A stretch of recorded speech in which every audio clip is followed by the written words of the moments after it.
They say confession heals the soul.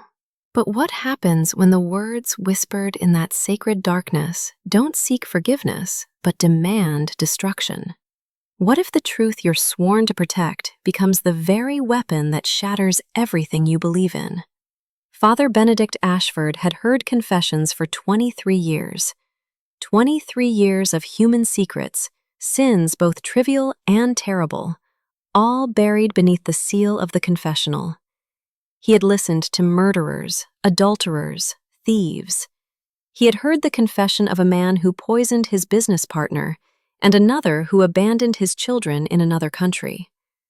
Through it all, Benedict had never broken his vow. Never. The sanctity of the confessional booth was more than ecclesiastical law to him. It was the very foundation of his covenant with God.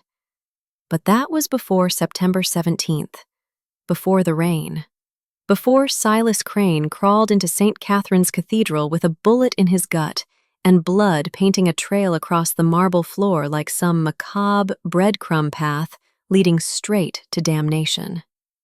It was 11:47 at night when Benedict heard the cathedral doors groan open. He had been preparing his homily for Sunday Mass, his reading lamp casting long shadows across his modest office adjacent to the sanctuary. The sound of those ancient oak doors echoing through the empty church sent an instinctive chill down his spine. No one visited at this hour. Not for prayer, not for solace. Benedict rose slowly, his arthritic knees protesting, and moved toward the sanctuary. The cathedral was dark except for the eternal flame burning near the tabernacle, its light flickering like a dying heartbeat. Then he saw him. A figure collapsed near the confessional booth, one bloodied hand reaching upward, grasping at air as if trying to pull himself toward salvation. "Help, Father." The voice was a wet rasp, drowning in its own fluids. Benedict rushed forward, his priestly robes billowing behind him. As he knelt beside the man, the metallic smell of blood overwhelmed him. The stranger was perhaps 50 years old, with gray-streaked hair matted to his skull with sweat and rain. His eyes, dear God, his eyes, held the kind of desperation Benedict had only seen once before, in the eyes of his own brother as he drowned in the Blackwater River when they were children. "I'm calling an ambulance," Benedict said, reaching for the phone in his pocket. The man's hand shot out with surprising strength, gripping Benedict's wrist. No hospitals. No police." He coughed, and crimson droplets speckled his lips. "Confession. I need confession. You need a doctor. I'm dying, Father. I know it. Can feel it." The man's grip tightened, his fingernails digging into Benedict's skin. 20 minutes. Maybe less. But I need absolution. Please." Benedict looked into those desperate eyes and saw something that made his breath catch. Not just fear of death, but fear of what came after. This was a man who believed in hell and who knew exactly where he was headed. "All right," Benedict whispered. "All right." With considerable effort, they half-crawled, half-dragged themselves into the confessional booth. The man, later Benedict would learn his name was Silas Crane, collapsed onto the penitent's bench, his breathing becoming more labored with each passing second. Benedict could see him through the latticed screen, could see the life draining from his face in real time. "Bless me, Father, for I have sinned," Silas began, and then he told Benedict everything. For 18 minutes, Silas Crane confessed. He spoke of his work as a contract killer for the Valenti crime family. He detailed murders, so many murders, with the clinical precision of a man reciting a grocery list. But that wasn't what destroyed Benedict. He had heard confessions from killers before. He had offered absolution to men with blood on their hands. No, What destroyed Father Benedict Ashford was what Silas said next. The girl, Silas whispered, his voice barely audible now. The prosecutor's daughter, 14 years old. They told me to make it look like an accident, to send a message. He coughed again. More blood.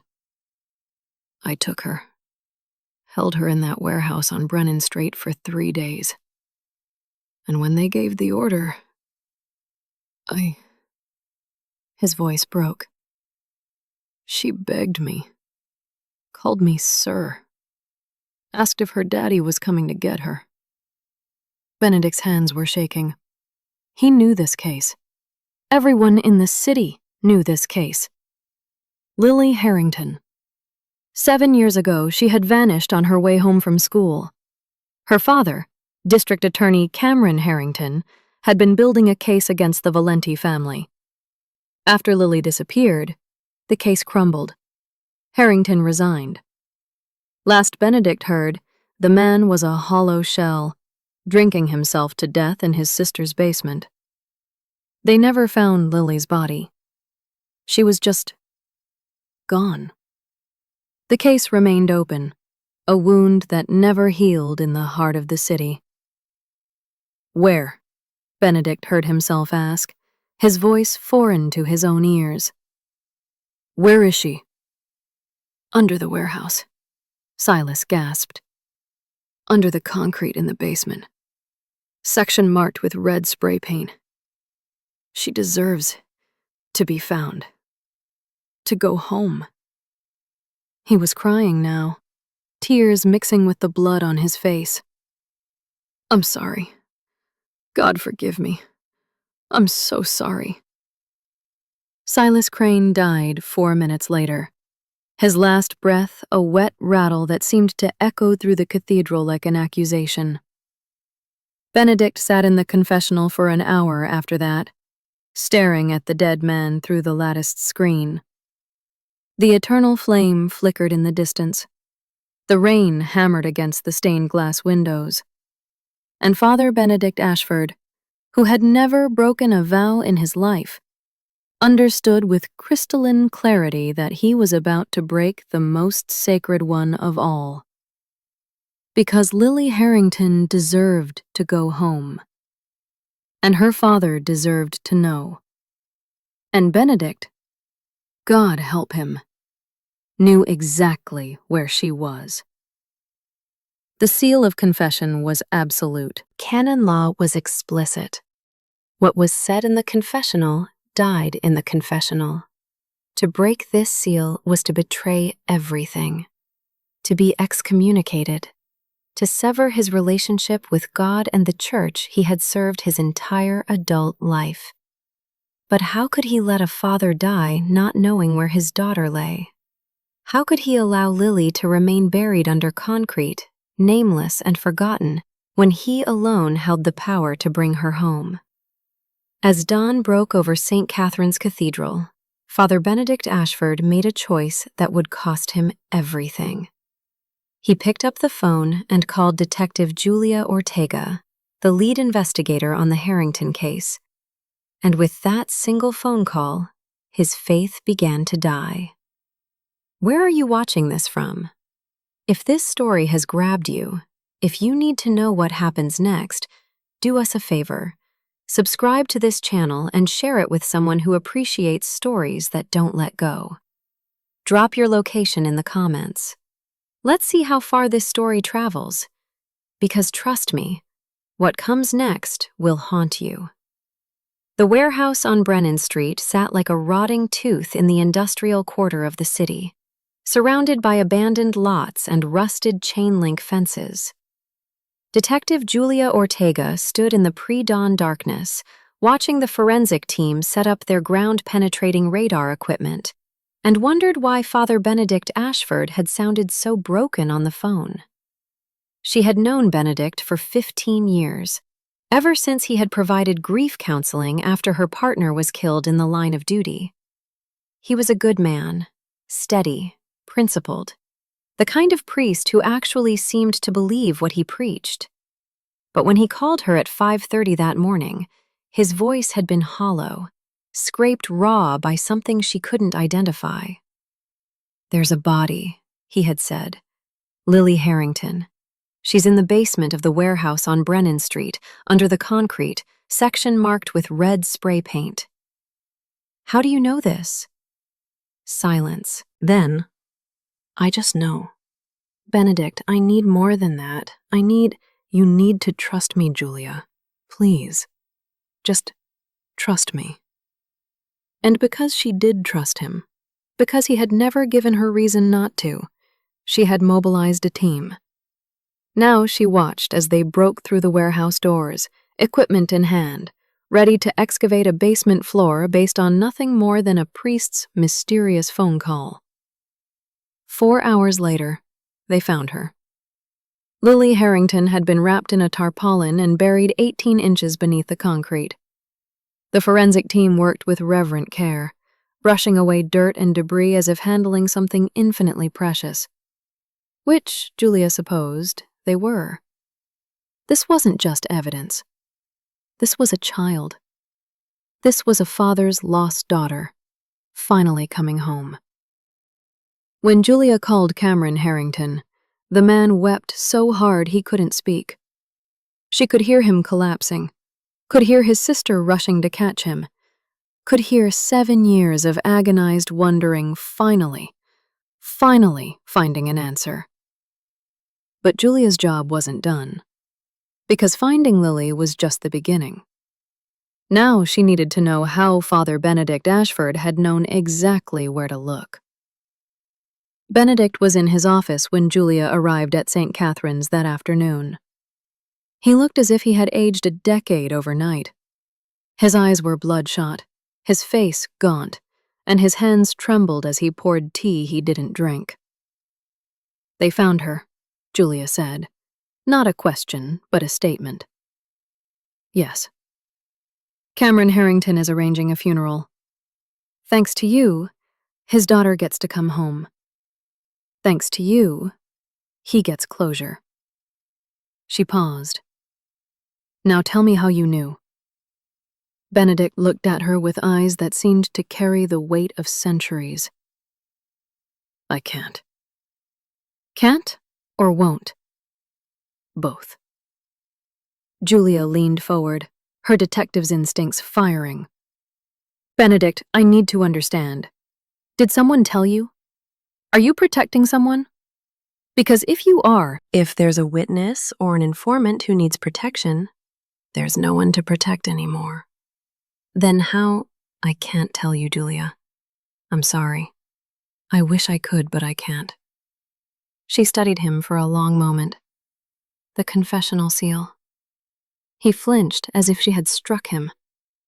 "Someone confessed to you," Julia continued, her voice soft but relentless. "That's the only explanation that makes sense. Someone came to you in confession and told you where Lily was buried."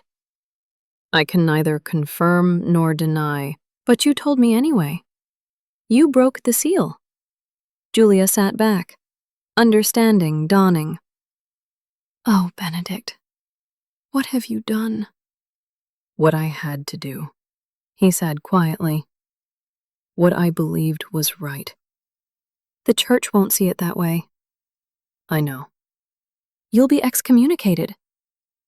"I know." Julia shook her head slowly.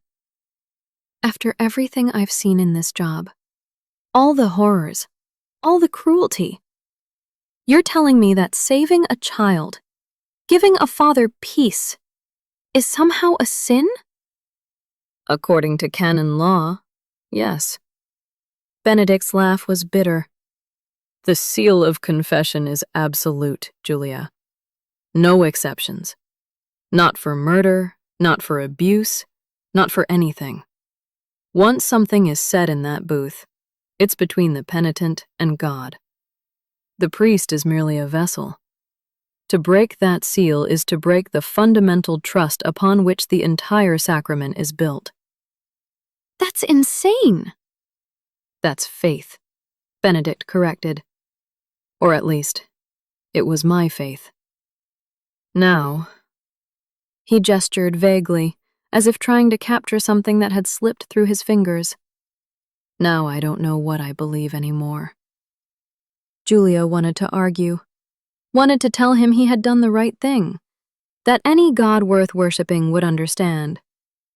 But she could see the devastation in his eyes, could see that nothing she said would ease the spiritual crisis consuming him from within. For what it's worth, she said finally, I think you're a good man.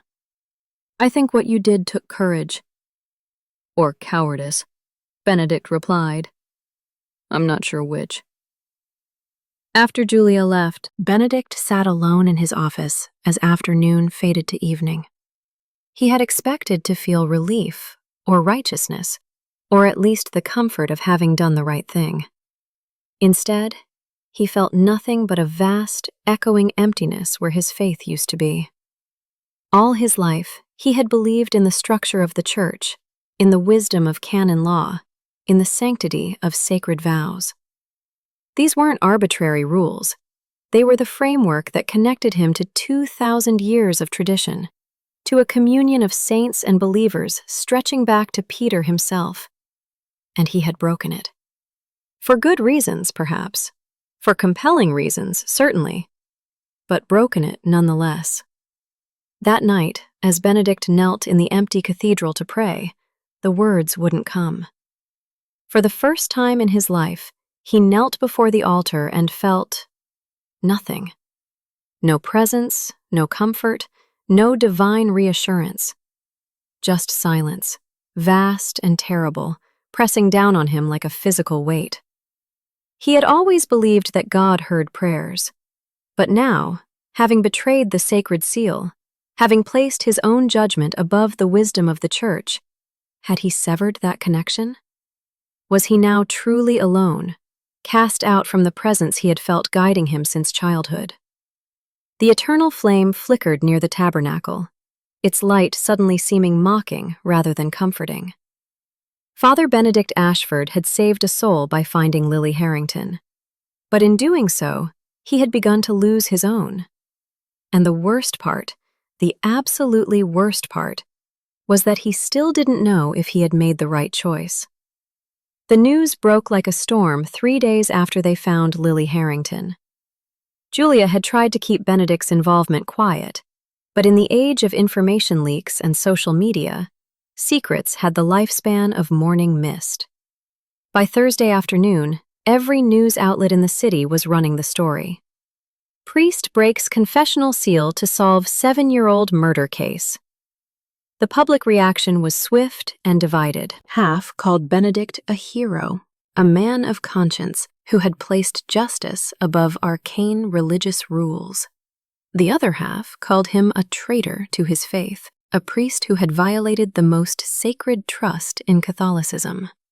Protesters gathered outside St. Catherine's Cathedral, some holding signs that read, "Justice for Lily," others reading, "Judas wore a collar." But it was the church's reaction that truly destroyed him.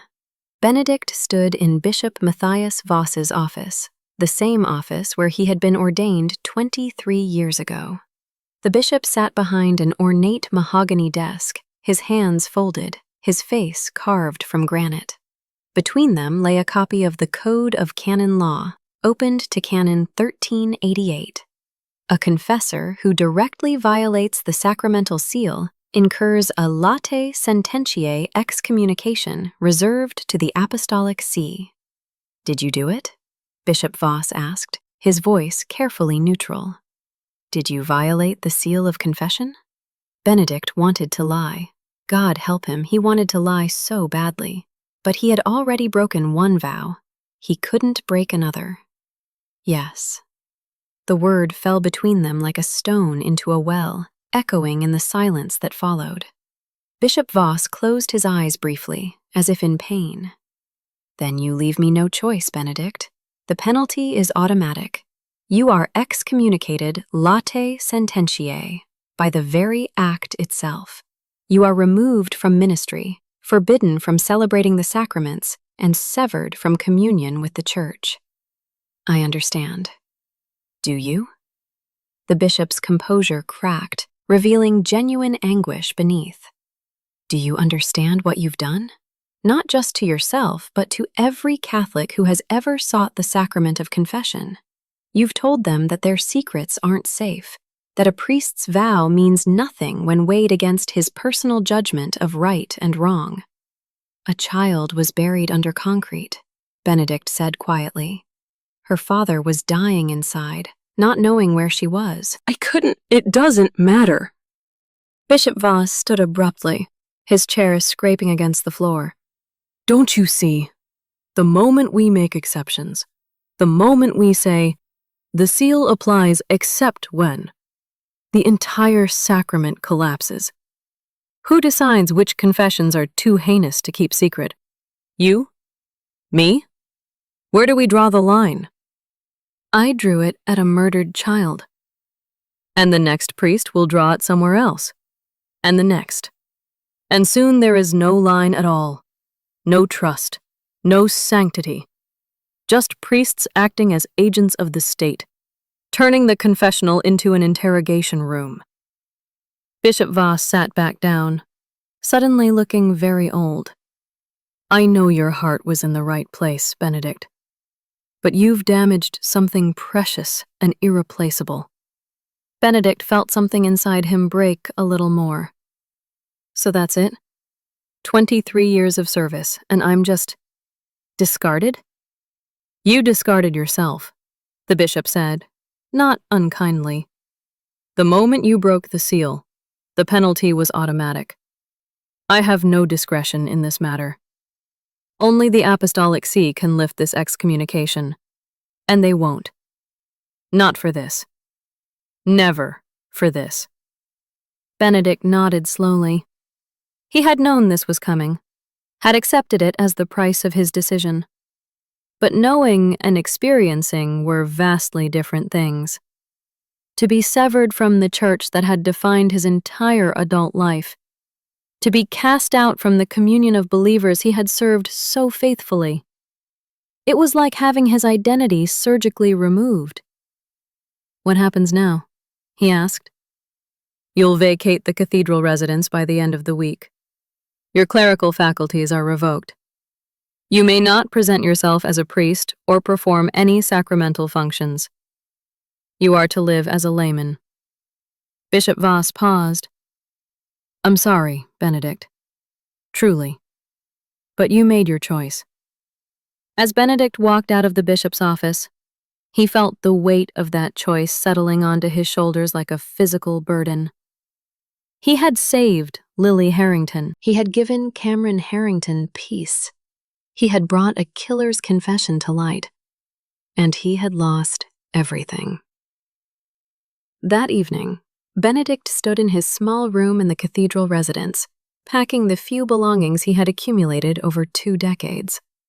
His life fit into 3 cardboard boxes: books, clothes, a handful of photographs, and a rosary his mother had given him when he entered seminary. There was a knock on his door.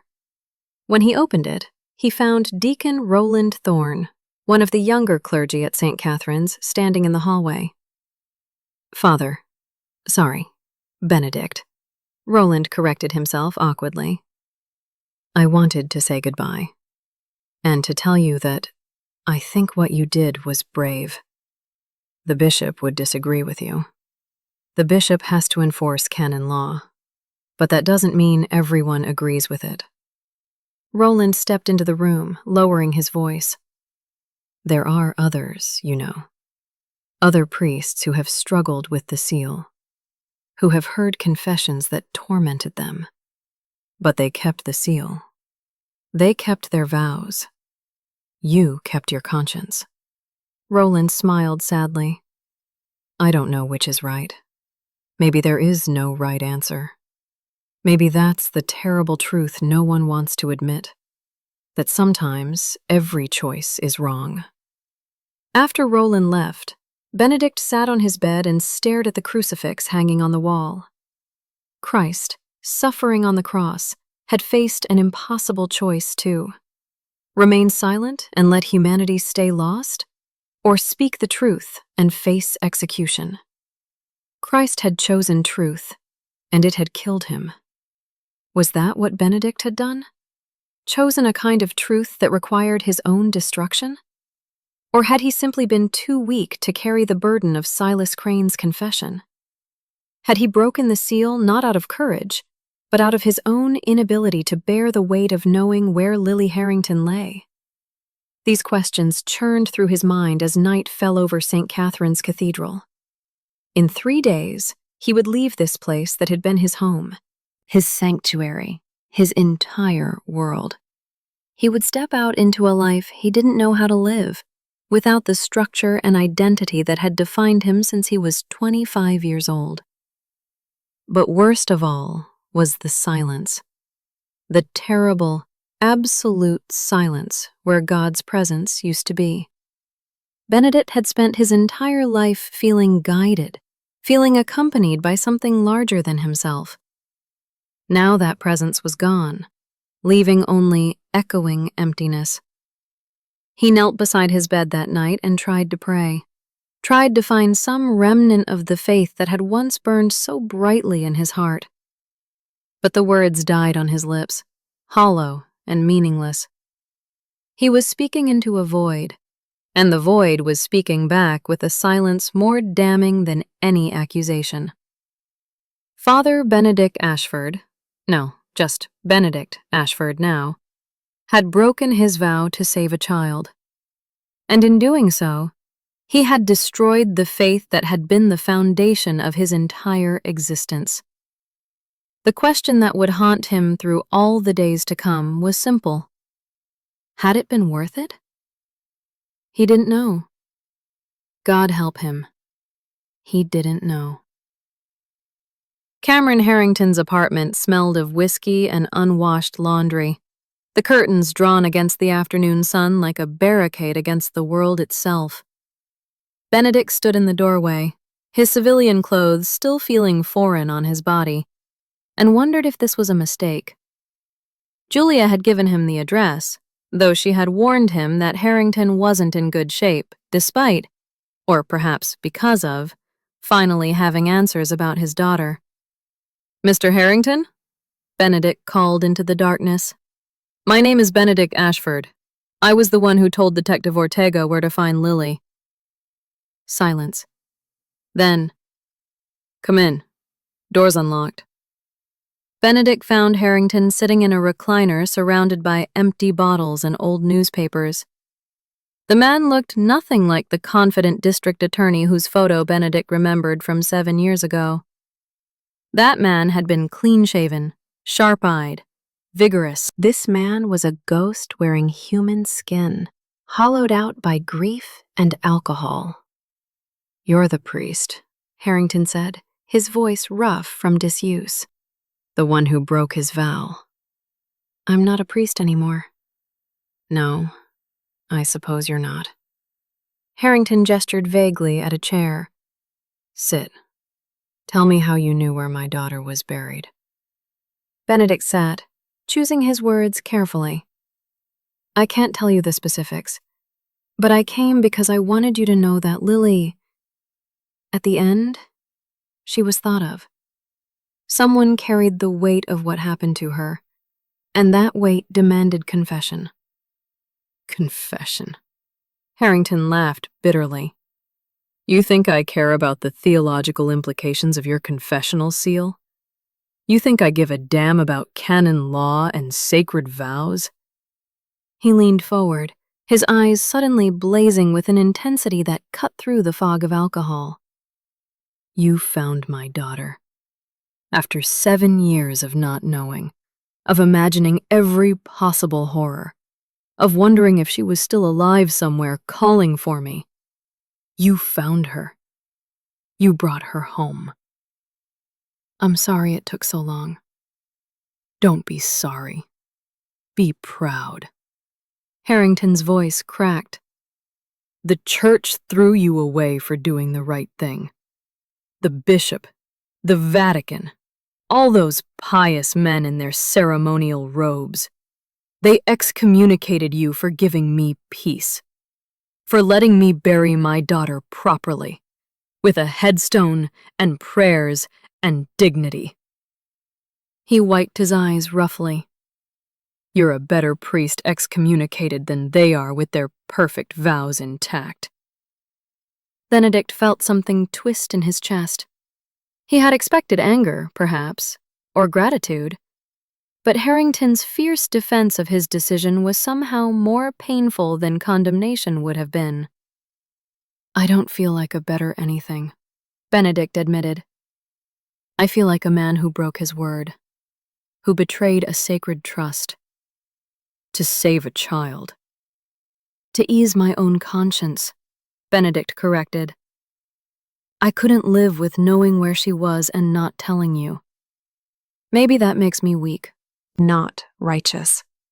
Harrington stood unsteadily and walked to a bookshelf, pulling down a photo album. He opened it to a picture of Lily, maybe 12 years old, gap-toothed and grinning, holding a trophy from a spelling bee. She loved words, Harrington said softly. Used to read the dictionary for fun. Can you imagine? A kid who read the dictionary. He traced the photo with one finger. The night she disappeared, she was walking home from the library. She had checked out 3 books. They found 2 of them in her backpack when they found her bike. He paused. The 3rd book was never recovered. What book was it? Jane Eyre. She was reading ahead for high school. Harrington closed the album carefully, as if it might shatter. For 7 years, I tortured myself, wondering if she died quickly or if she suffered, wondering if she called for me, wondering if she knew I was looking for her. He looked directly at Benedict. Now I know. And yes, it hurts. God, it hurts worse than anything. But at least I know.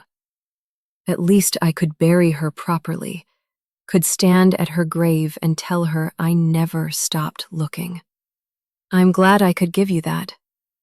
Then stop punishing yourself for it. Harrington sat back down, suddenly exhausted. The world doesn't need more guilt, Mr. Ashford. It needs more people willing to do the hard thing, even when it costs them everything. Benedict left Harrington's apartment feeling more confused than ever. He had expected the visit to provide clarity, to help him understand whether his choice had been right or wrong. Instead, it had only deepened the complexity of his situation. The funeral was held 6 days later, on a Thursday morning when the autumn sun cut through the clouds in sharp, golden rays. Benedict stood at the back of a cemetery, far from the main gathering, and watched as they lowered Lily Harrington's casket into the ground. Cameron Harrington stood at the graveside, supported by his sister. He looked steadier than he had during Benedict's visit, as if having his daughter's body to bury had given him something solid to hold on to. The priest conducting the service, Father Timothy Walsh from St. Augustine's, spoke the traditional words about resurrection and eternal life. Benedict listened to those familiar prayers and felt nothing. The words that had once filled him with transcendent certainty now seemed like empty sounds, ritual without substance. Where was God in all this? Where was the divine presence he had felt so clearly for decades? As the service concluded, Julia Ortega approached him, having noticed him standing apart from the crowd. "You came," she said. "I couldn't not come." They stood in silence for a moment, watching as people filed past the grave, dropping flowers onto the casket. "The church isn't going to change its mind," Julia said eventually. "I spoke with Bishop Voss. He said the excommunication stands, regardless of the outcome." "I know. Are you okay?" Benedict considered the question. Was he okay? He had no job, no home, no identity. He had lost his faith, his calling, his connection to the divine. He was 48 years old and starting his life over with nothing but a crisis of conscience and 3 cardboard boxes of belongings. "No," he said honestly. "I'm not okay. But I don't know if I deserve to be." Julia touched his arm gently. "For what it's worth, I think you made the right choice." Everyone keeps saying that. But if I made the right choice, why does it feel like I destroyed something precious? Because you did, Julia said simply.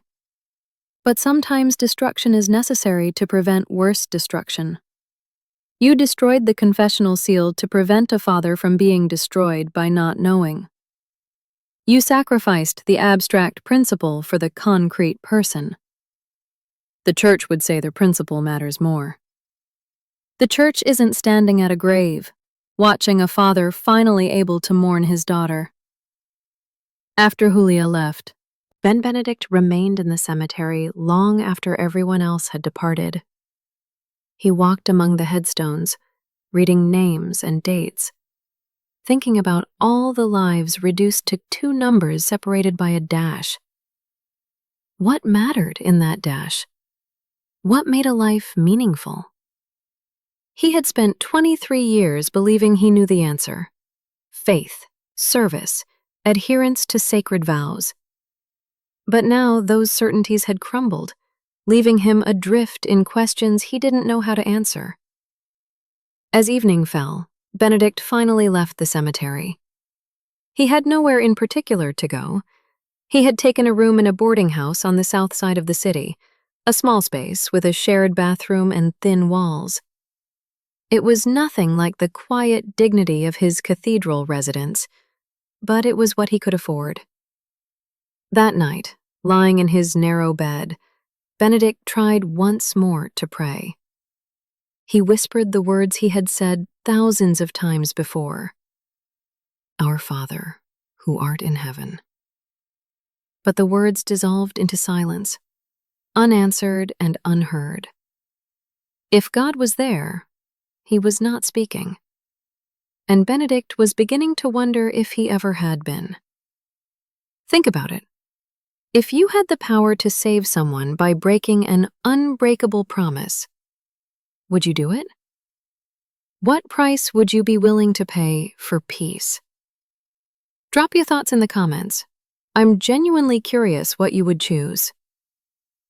3 months after Lily Harrington's funeral, Benedict Ashford worked the night shift at Morrison's hardware store on 8th Avenue, stocking shelves and processing inventory in the fluorescent-lit emptiness. It was honest work, mindless work, the kind of labor that kept his hands busy while his mind circled endlessly around the same questions. He had become invisible, which suited him fine. In his priest's collar, he had been someone people recognized, approached, trusted with their problems. Now he was just another middle-aged man in a blue vest, unremarkable and unmemorable. Sometimes he would go entire days without speaking more than a dozen words. The other employees knew nothing about his past. He had listed his previous employment simply as religious services on his application. The store manager, a perpetually harried woman named Veronica Chen, hadn't asked for details. She needed a reliable night worker, and Benedict needed to pay rent. It was a transaction stripped of meaning, which was exactly what Benedict's life had become. But on a Tuesday night in December, invisibility became impossible. He was restocking power tools in aisle 7 when he heard the front doors crash open, followed by shouting. Benedict froze, his hand still wrapped around a cordless drill, and listened. "Everyone on the ground! Now! This is a robbery!" The voice was young, panicked, amped up on adrenaline or something worse. Benedict heard Veronica's frightened voice trying to calm the situation, heard the crash of a display being knocked over, heard a woman customer starting to cry. Every instinct told him to stay hidden, to crouch behind the shelves and wait for it to be over. He wasn't a priest anymore. He had no responsibility to play hero, no calling to endanger himself for strangers. He could wait it out, let the police handle it, survive to stock shelves another day. But then he heard a voice that turned his blood to ice. I said on the ground. You think I won't shoot? I'll shoot. The voice broke, dissolving into something between a sob and a scream. I'll do it. I swear to God, I'll do it. Benedict recognized that tone. He had heard it before, in the confessional booth, in counseling sessions, in late-night crisis interventions. That wasn't the voice of a hardened criminal.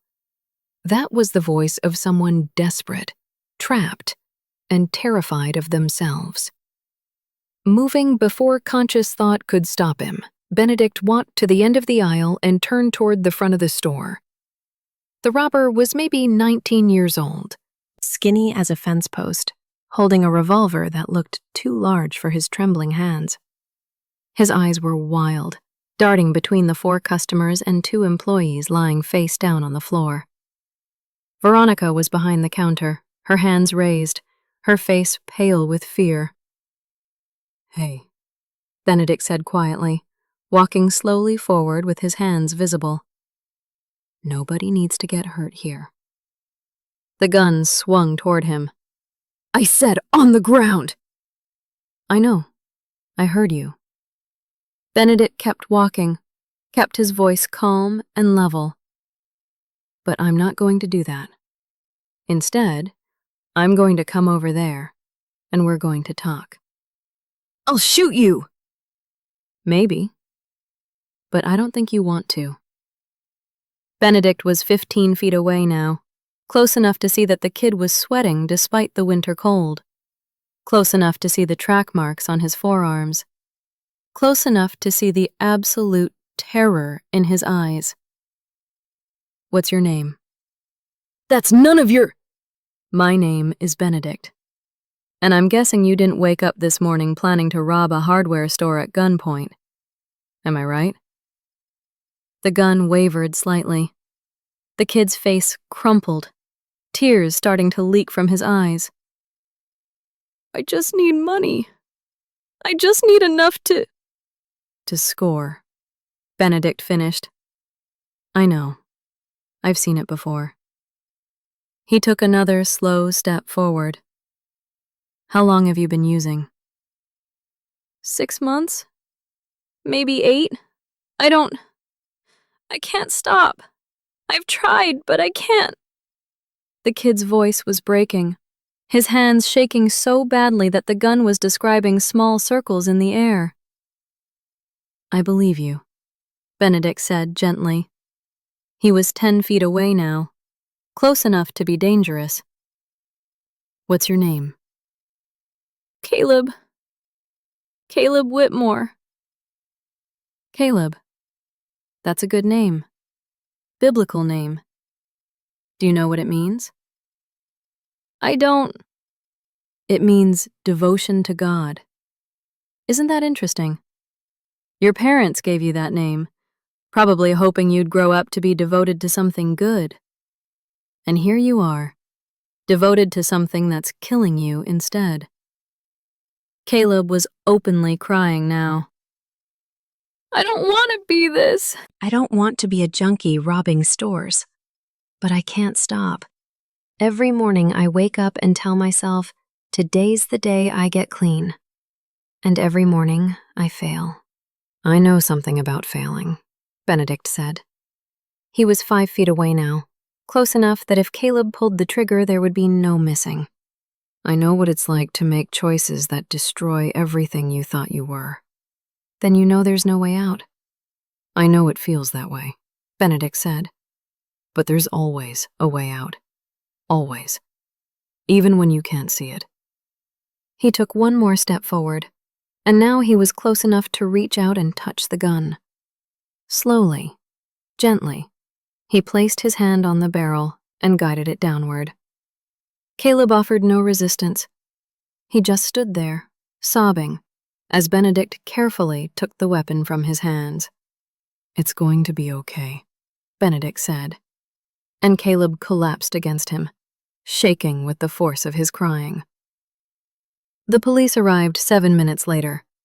They arrested Caleb, but Benedict spoke to the officers, spoke to Veronica, convinced everyone not to press charges if Caleb agreed to enter a rehabilitation program. It took hours of negotiation, of phone calls, of pulling in favors from people who still remembered when he was Father Benedict. By the time dawn broke, Caleb was enrolled in a 90-day residential treatment program. The charges had been reduced to attempted robbery, with the understanding that they would be dropped entirely if he completed treatment.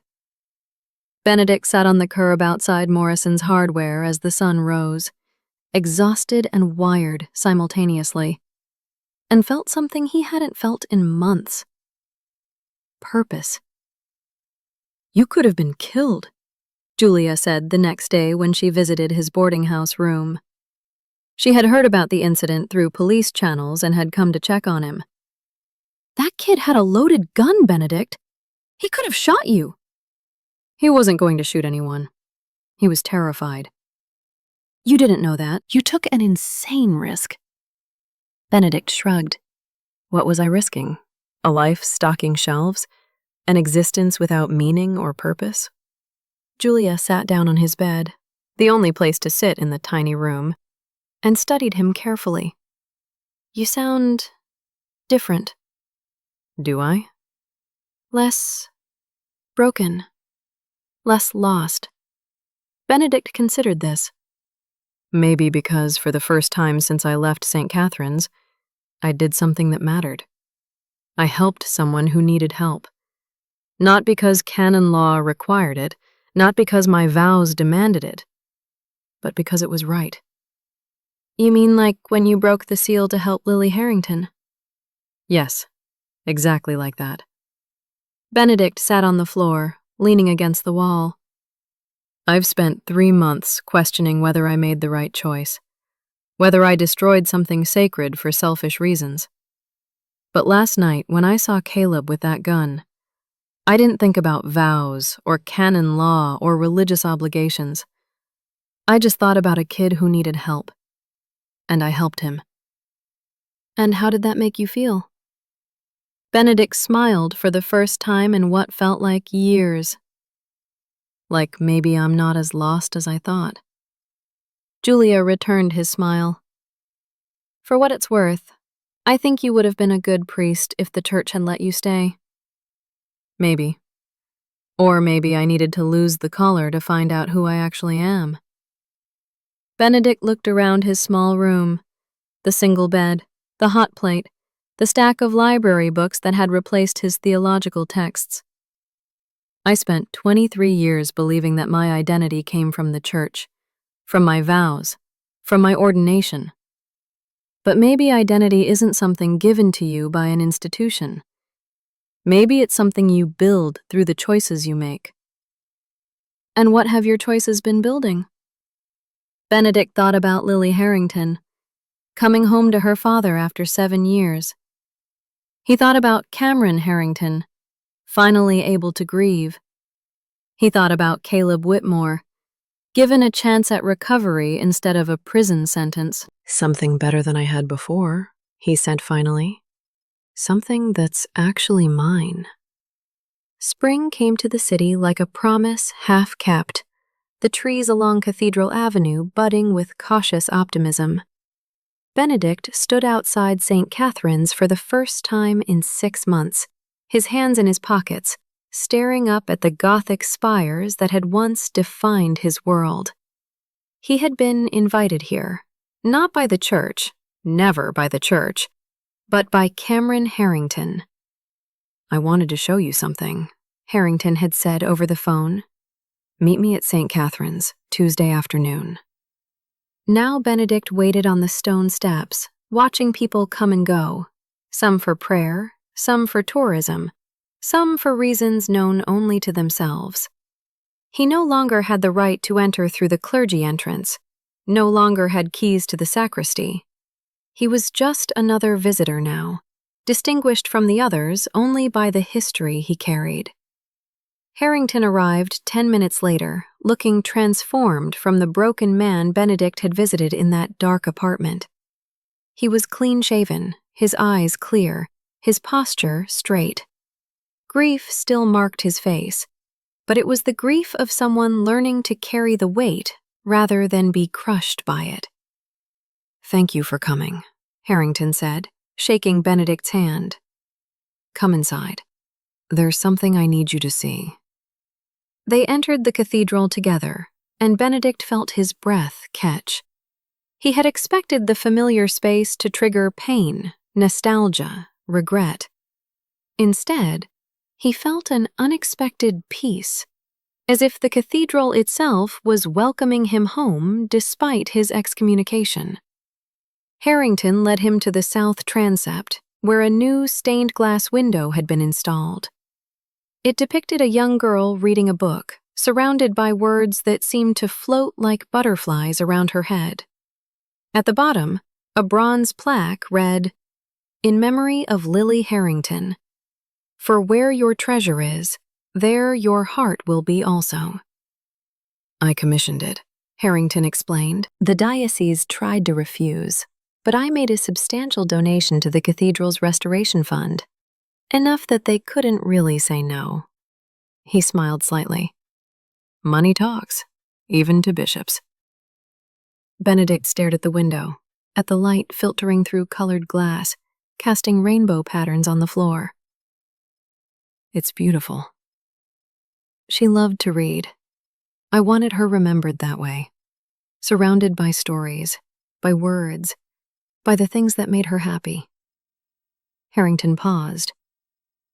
"The bishop agreed on one condition, that your name not be mentioned in connection with finding her. Officially, the police discovered her location through confidential investigative methods. Your role is erased from the record." "I expected as much." "But I know what you did," Harrington continued. "And Lily's mother knows. And Julia Ortega knows. And everyone who actually matters knows that you gave up everything to bring my daughter home." He turned to face Benedict directly. "The church can erase you from their records, but they can't erase what you did. They can't take that away." Benedict felt something tight in his chest begin to loosen. For months, he had carried the weight of his decision like a curse, questioning whether he had betrayed something sacred.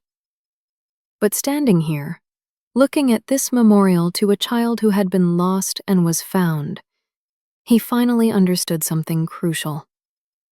The seal of confession was sacred, but so was Lily Harrington. So was her father's peace. So was the truth that had been buried under concrete for 7 years. He hadn't chosen between sacred things. He had simply chosen which sacred thing mattered more in that specific, terrible moment. "Thank you," Benedict said quietly. "For this. For letting me see it." "I'm the one who should be thanking you," Harrington replied. "Actually, I'm doing more than thanking you. I'm offering you a job." Benedict blinked.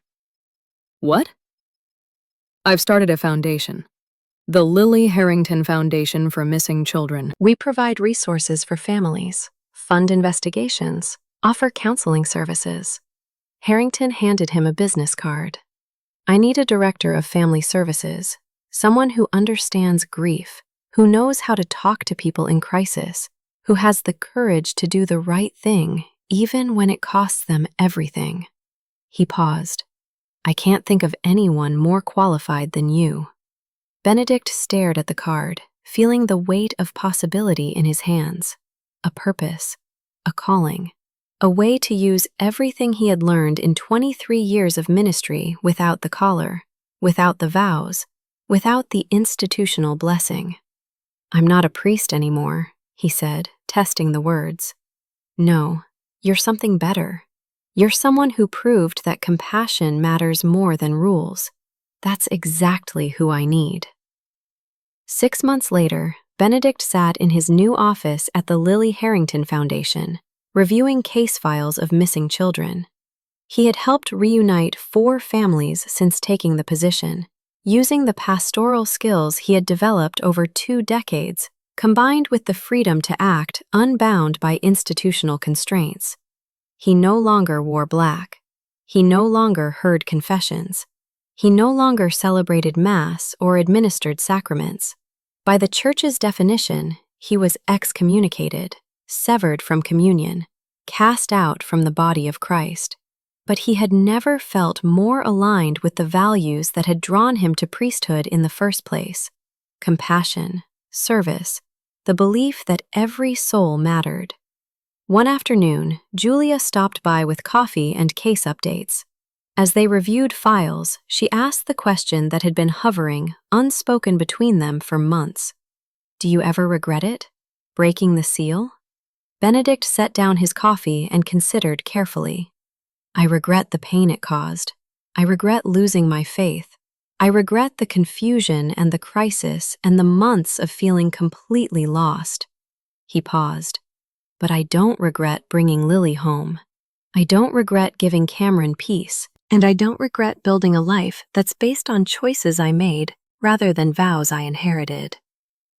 Have you tried going back to the church, seeking reconciliation? The excommunication is permanent for violation of the confessional seal. There's no path back. Benedict smiled slightly. "But I've realized something. The church is an institution. Faith is something else entirely. I may have lost the institution, but I'm finding my way back to faith. A different kind of faith, maybe, but no less real." That evening, Benedict walked through the city as sunset painted the sky in shades of amber and rose. He passed St. Catherine's Cathedral, its bells calling the faithful to evening prayer. He didn't go inside. He didn't need to. Instead, he stopped at the small community center where he volunteered twice a week, running support groups for families of missing persons. Tonight, 8 people sat in a circle, sharing their stories, their fears, their small victories. Benedict listened to each of them with the full attention he had once brought to the confessional booth. He offered no absolution because he had no authority to grant it. Instead, he offered presence, understanding, and the promise that they weren't alone in their grief. As he walked home later that night, Benedict passed a church, not St. Catherine's, but a small Methodist chapel with open doors and light spilling onto the sidewalk. On impulse, he went inside.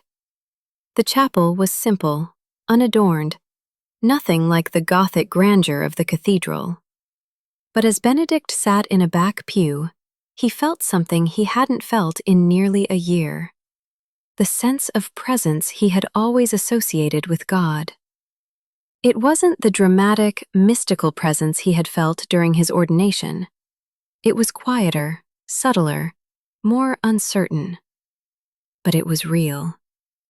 And for the first time since Silas Crane had crawled into St. Catherine's with a confession that changed everything, Benedict Ashford closed his eyes and prayed. Not the rote prayers of liturgy, but simple, honest words from a broken man finding his way back to wholeness. "I don't know if you're listening," he whispered into the quiet. "I don't know if I'm still connected to you, or if I severed that connection when I broke my vow. But if you are listening, I want you to know that I'd make the same choice again. I'd break the seal again. I'd lose everything again." He paused, feeling tears on his cheeks. Because Lily Harrington deserved to come home. And if that makes me a bad priest, then maybe I was never meant to be a priest at all. Maybe I was meant to be this: someone who chooses people over principles, compassion over canon law, conscience over covenant. The chapel was silent. No voice spoke from heaven. No divine confirmation echoed through the rafters. But Benedict felt peace settling over him like a benediction. He had broken his vow. He had destroyed his faith. He had lost everything that had defined him for 23 years. And in losing everything, he had found something infinitely more precious: the freedom to choose his own path, to define his own identity, to serve without the weight of institutional expectation. Father Benedict Ashford was dead. But Benedict Ashford, just Benedict, no title, no collar, no sacred authority, was alive in ways he had never been before. As he left the chapel and stepped back into the night, Benedict looked up at the stars and smiled. Somewhere out there, Lily Harrington rested in peace, her father no longer tormented by not knowing. Caleb Whitmore was 6 months sober, working toward his GED.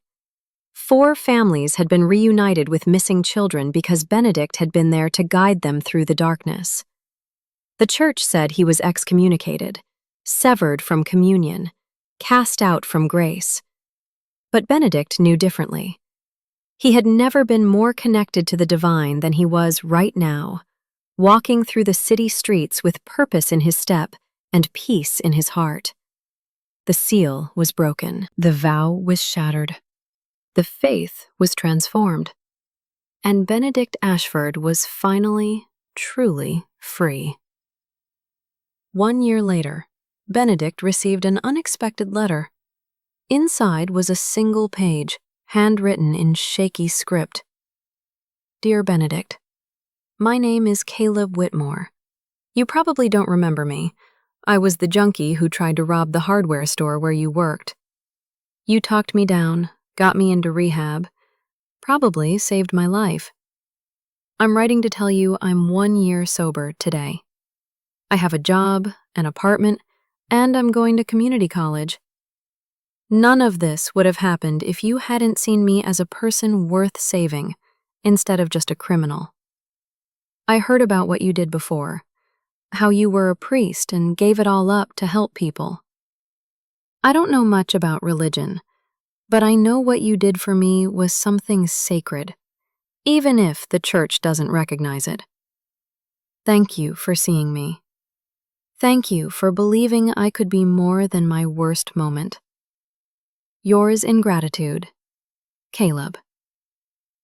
Benedict folded the letter carefully and placed it in his desk drawer next to another letter, one from Cameron Harrington on the anniversary of finding Lily, thanking him once more for giving a father the gift of knowing.